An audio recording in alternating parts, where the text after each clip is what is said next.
What's going on, guys, and welcome back to my YouTube channel. So today's video is going to be more of like an informative one. I'm literally going to sit here and talk to you about certain topics. I plan to do this more often, and today's is requested by absolutely no one, but I always get questions relating to this in my Instagram DM. So I'm actually making this video for myself, so next time if anyone asks me any questions related to this issue, or if I have to go through this particular conversation with a client or someone, then they can basically watch this video. But hopefully someone else who's maybe looking for answers and don't have someone that they can actually talk to about this, hopefully this video will be able to help you out as well. This video is basically about whether you are ready to start a competition prep and different things that you should consider whilst thinking if you should start a competition prep.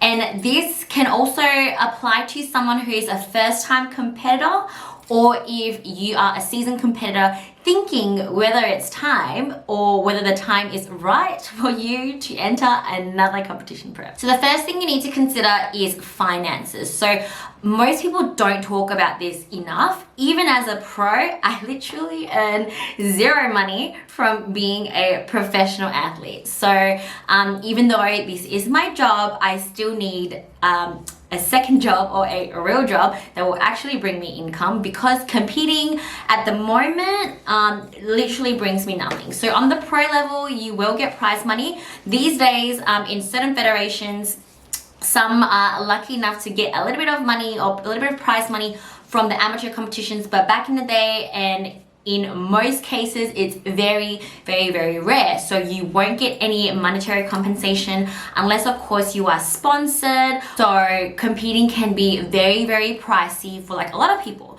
And sometimes you get very young girls who maybe just have a casual job and they really want to compete, but they don't realize how much of a financial burden it is. So before you start a competition prep, you really have to think about whether you can actually afford it.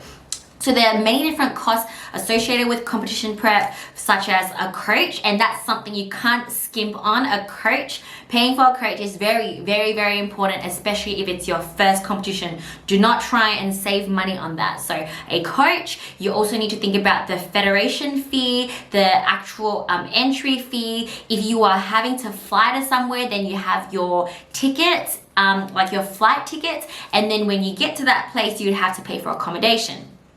And then there's also like your bikini, your heels, your tanning, just so many things. It can cost like upwards of $3,000 for like a whole competition prep, depending on, you know, what you want to include in that. You can include like even like gym membership, like how much money you spend on foods, on supplements. So many things goes into it, and you have to really, really sit down, work out your finances, and then think about whether you're financially able to do this.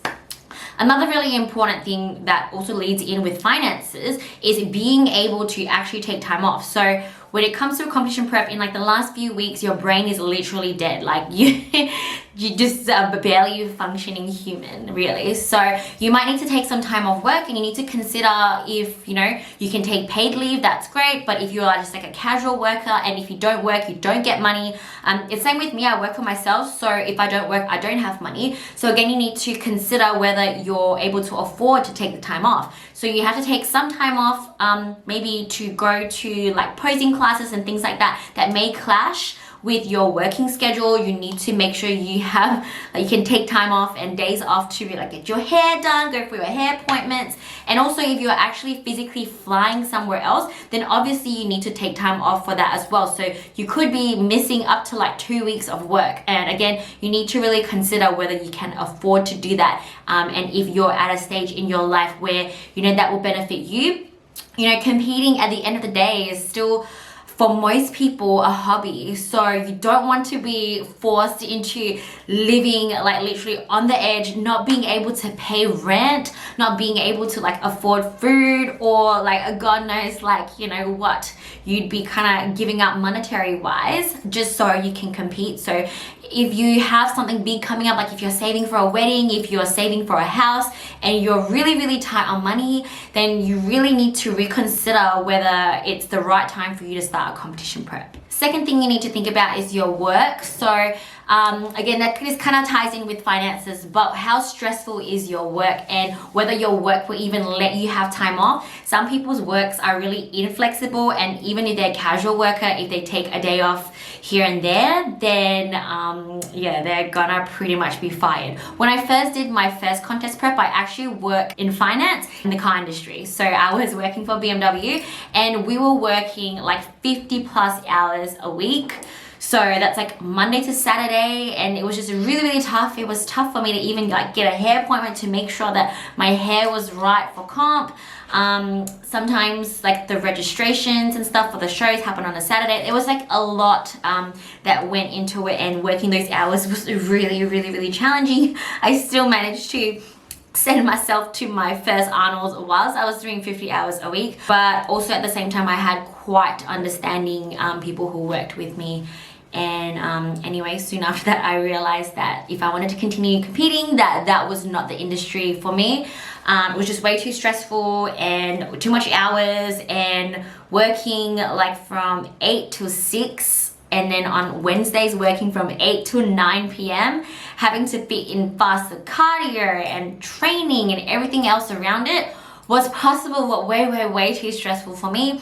So I had to decide between like my competing career and my finance career, and it was a no-brainer for me. Dump the finance career in a heartbeat, and here I am now. I'm IFBB Pro and a competition prep coach and PT. So things worked out for me. Obviously that's the choice that I made, so it might be the choice that some of you may have to make as well if the type of work you are in, like for example if you're doing a FIFO, working in the mines, then maybe competing is not for you right now until you change the actual job that you do. And then the next one you have to consider is the event calendar. So with Australia, most of us, the IFBB Season A show is in March, which means that a lot of times you'll be prepping over Christmas. I've talked about this a bazillion times. So it's not just Christmas. I generally start prep around November if I were to compete in March. So like my mum's birthday is in November, and then in December you have all the work Christmas parties. You have like summer events. So during summer there's like more DJs that come into town. There's like a lot of things going on. A lot of times like family come and visit around that time as well. So if you are also someone who's like international, so your extended family don't live where you live, and they come and visit during the month of December. That has happened to me before. I had my cousins and my uncles and aunties all come over in December when I was prepping. It was very difficult. But yeah, it happens. Things like that happen. You have to make that choice. Consider whether you can give up those times or just pretty much suck it up, be there, enjoy your time, and just sit there and starve and be hungry and be happy about it at the same time. So when I first started, I had to really distance myself from a lot of social events. It wasn't hard for me to do, but if it's something that you think that you can't really give up at this time, then again, maybe competing is not right for you right now during this time. Of course, Christmas, and then there's New Year's Eve and New Year's and like Valentine's Day, things like that you really need to consider before deciding if you want to commit to it. Obviously it's 100% possible. I've proven that time and time again, that I've prepped over the hardest time to prep, which is again like the summer, the Christmas, the New Year's, all that kind of stuff. Being Asian, we also have the Chinese New Year in Feb, and that is like a big family occasion. My family fly back to Singapore and Malaysia during that time, and I would have loved to go with them, but there was numerous occasions where I was prepping where I had to say no. So it's just something to consider. There was one prep, my first prep, that I was prepping and I did travel. I did somehow make it work, but again, it's going to be not ideal and very hard and very stressful as well. So it's something you need to consider and be mentally prepared for. The next thing is relationships. So with girls, a lot of people go through tough times in a relationship. So it could be that they've met someone new, and maybe that new person is just not very aware of like this whole lifestyle. They want to go on dates, but you can't go on dates because you can't go out and eat. You can't have a glass of wine with them, things like that. So again, if you're someone who's just gotten into a new relationship and it's not anyone's position to judge or to say that you need to ditch them if they don't accept you competing. Sometimes they might 100% accept you competing, but you need to make that decision yourself. If you want to give up this very precious time of like the beginning of the relationship to go on a competition prep when you could be enjoying this new time together, really getting to know that person, again, going on dates, like meeting their family, meeting their friends, just going out and enjoying your life. At the end of the day, again, I say this, I love competing, but for some people and most people, this is not going to be a career. So you really need to consider things that may get in the way. And if you feel like you can't commit to a prep 100%, then don't, because I'm someone that takes competing very seriously. So when I prep, it's 100%. Everything goes on the back burner, and that's what I believe everyone, including my clients, should do. So there is no, you know, my boyfriend decided to surprise me with dinner, so I'm going to go off track. There's just no excuse, no place for that. If you prep, you're going to prep 100%. You need to make sure that your relationships in your life, be it your family, your parents, your partner, everyone needs to understand, and they need to accept. Not necessarily understand, they don't have to understand, they don't have to be happy about it, but they need to accept that that's just what it's going to be. So be it whether you come to your family dinners with your containers, sitting there with your salad while everyone feast on fried chicken and like just the best food ever, you sit there, you suck it up, you put a smile on your face, because it's not fair for the people around you to suffer just because you're going through a competition prep. Because at the same time, this is your choice. You decide to prep, so you need to make sure that you're not making the people around you suffer. Even though you may be suffering on the inside and it's not going to be easy, you either distance yourself from, again, like friends and social events, and they will just have to accept it. And that's where you can also see, you know, who your true friends are. They may not necessarily understand what you're doing. They may think what you're doing is dumb. And I have a lot of like Asian clients. Your grandparents are gonna think you are nuts. They're not going to understand. They may get offended that you're not eating their food, but you just gotta trust that they're gonna have to accept it, and they will love you anyways. And as long as you're not being a brat to them, and you're maybe trying your best to just explain to them, you know what, this is what I wanna do. This is my decision, this is important to me, and hopefully all will go well from there. But you know, it doesn't always end in all sunshine and rainbows. Sometimes it's really, really difficult. People get into arguments with, like, you know, their partners, their friends, family, they lose friends, all over going through a competition prep process. And that's just something you need to be aware of, accept, and deal with. I'm really, really lucky that like everyone around me is super supportive, but at the same time, it wasn't always like that. When I first started, my family didn't really understand what I was doing, why I was doing it. They probably thought it was a phase. They honestly probably thought it was dumb. But as I started to really stick to it, get better at it, and I just kept competing again and again and again, they started to see how important this was to me. They started to see my body change. They started to see my hard work pay off. And now they are so supportive of my competing career, and I'm really, really blessed and grateful for that. I know it's not always going to be like that for everyone, but I really hope that if you're struggling trying to get your parents and family to really accept like what you're doing, that I hope they will come around one day. And I think everyone can see hard work and discipline, and I think everyone can respect that. Especially if you have really strict parents, they're going to respect the fact that you are sitting there so disciplined with not breaking your diet, because that just shows very strong character and work ethic, in my opinion, and they will respect you for that and you sticking to your decision. If someone just goes, oh, why can't you have a bite of this apple?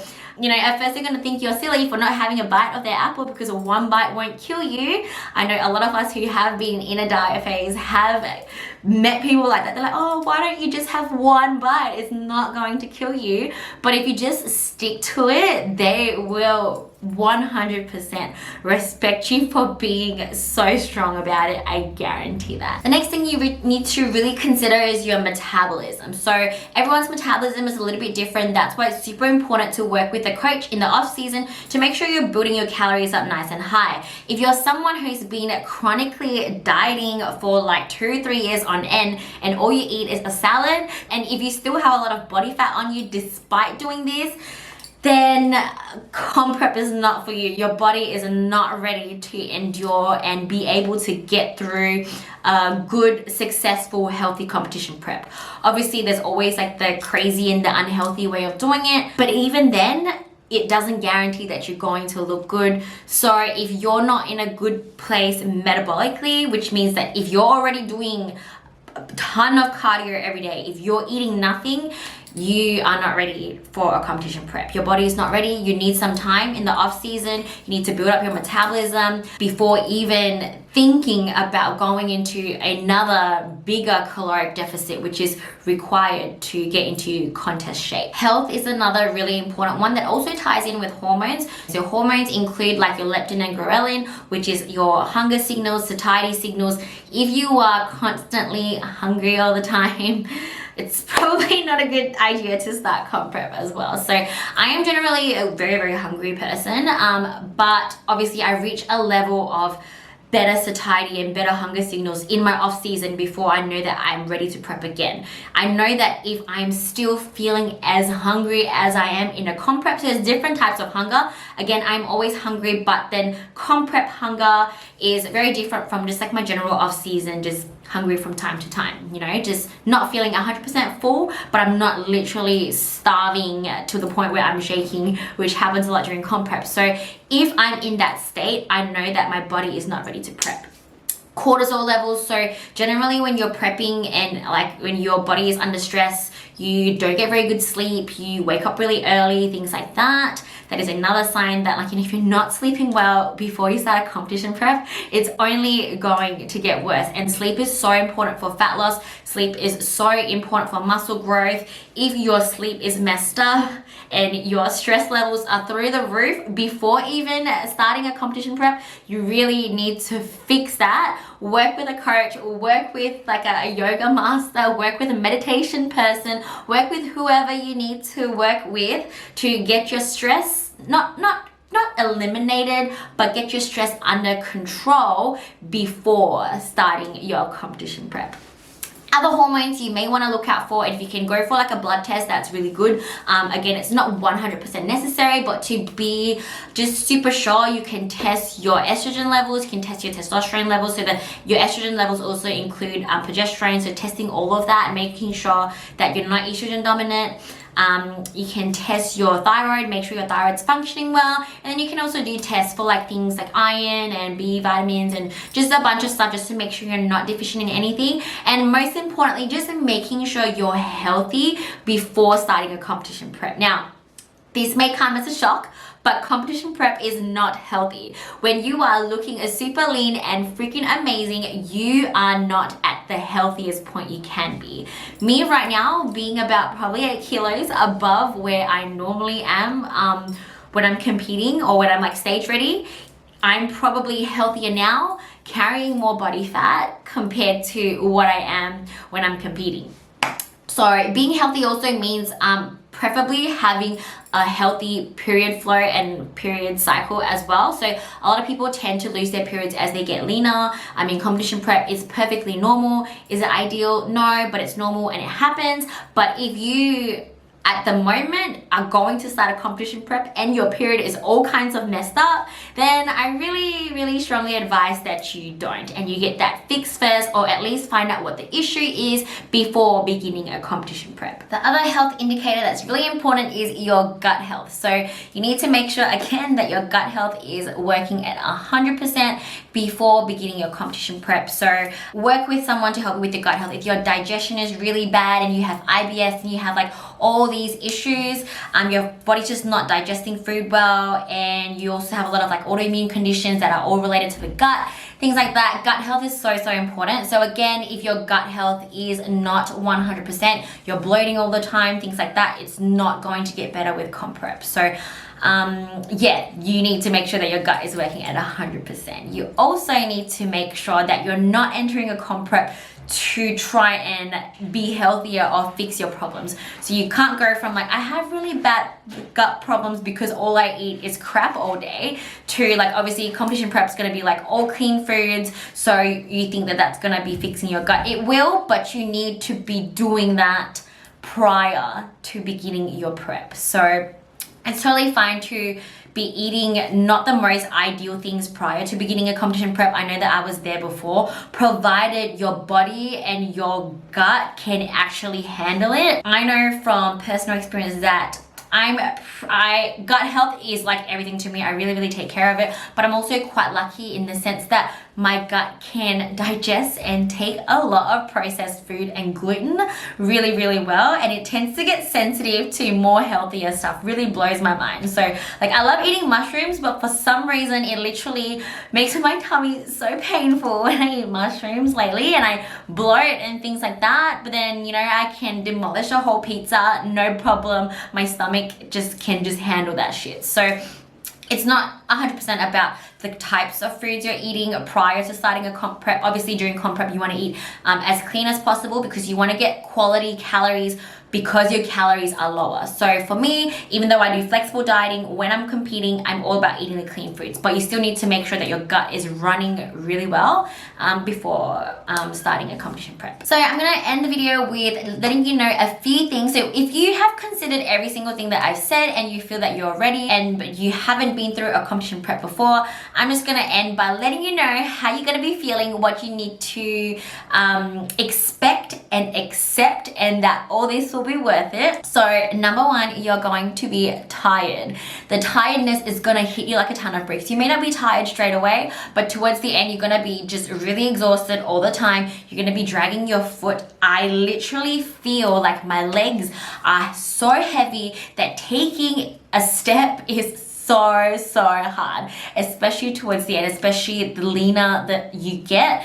You're just gonna feel like everything's slowing down. You're so tired, you blink slower, your hand movements go away, you move around less, you're just so tired, like beyond tired. So expect to be tired, accept that you will be tired, and that is a part of the process. Number two, you are going to be hungry. So no matter how much volume foods you eat, you can just be eating like lots of cucumber and like freaking lettuce and all this high volume stuff and finding all these ways to try and keep you full, you are still going to be hungry. Hunger is just a part of it. Hunger is a good sign. And like I think I've said it in my prep vlogs as well, like the hungrier I feel and like the shitter I feel, I know the better I'm gonna look. So every time I start to feel very hungry, I know that it's a good sign that everything's coming together and that I'm on the right track. Number three, which is the most frustrating to me, almost more annoying than being hungry, is being cold. So this is also why you need to make sure your thyroid is functioning well in the off season, because on season when you're prepping, your thyroid function goes down and therefore your body starts to become cold. So you're cold for two reasons. When I complain that I'm cold, people look at me and they're like, it's because you don't have any body fat on you, that's why you're cold, okay? And literally, that is true. So part of the reason why you're cold is because you have less body fat, but more than that is because your thyroid is slower, so your core body temperature actually does drop. And your body like pretty much attempts to slow your metabolism down to actually make you burn less food because it's trying to make you survive. So those are survival mechanisms. So your body will stop you from wasting energy doing things like that, and yeah, basically drop your metabolic rate so that you stop burning so much calories, so you stop getting leaner, because our bodies don't like us being too lean, because it just means that if we were stranded on an island, then we would starve to death and die. The last thing you need to 100% expect is bad sleep. So during comp, I literally start waking up at 4 a.m. in the morning. I don't know why my body just starts waking me up earlier and earlier and earlier. And even though you are tired all day, every day, and you try to sleep in and you try to go to bed early, you will just still have really shit sleep. So some people have problems falling asleep, and then some people just wake up really early. So I tend to fall asleep fine because I have a really good nighttime routine. But I'll sometimes wake up at odd hours of the night and then find it really hard to go back to sleep.